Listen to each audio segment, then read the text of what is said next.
Renoir, who loved texture, probably loved the texture of the cat's fur, and obviously does in this particular painting. The cat will reach up and nibble off the tips of every single leaf.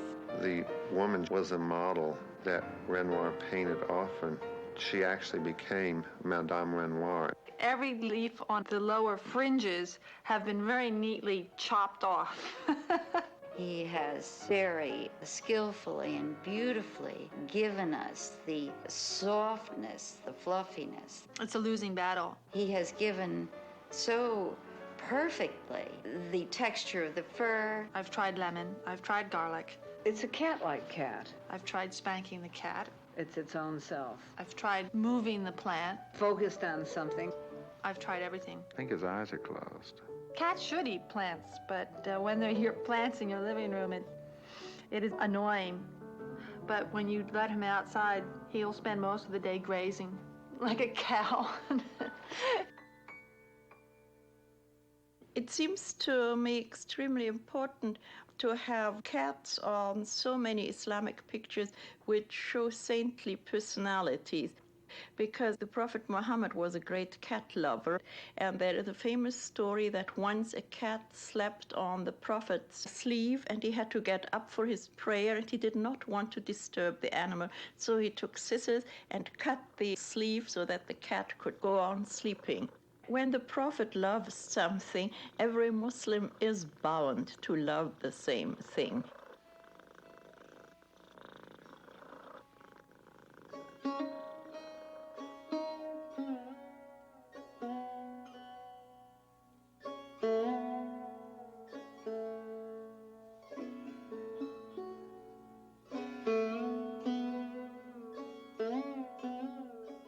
This absolutely adorable Persian cat is depicted in an unadorable way. He is intent on getting some of that food, and he is so interested in that he's forgetting to be adorable. So beady-eyed, it's funny. But even so, one of the ladies is still caressing him as he inches closer and closer to the food.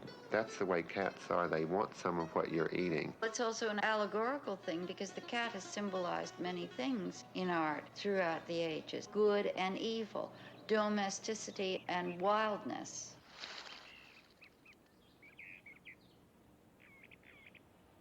There's a lot more here than simply this particular view of Mount Fuji. The cat just very coolly looks out into the landscape. You can see a towel and a bowl there, and as you look a little more carefully, you can see to the left you have the back of a screen, and on the floor, on the green tatami mats, just inside the screen, you see a piece of paper in which the combs, the ornamental hair pieces that were worn by these women, is kept. She's obviously getting dressed, either in anticipation or after some episode. The cat, peering out from the windowsill over the landscape, stands for the courtesan, for the geisha herself.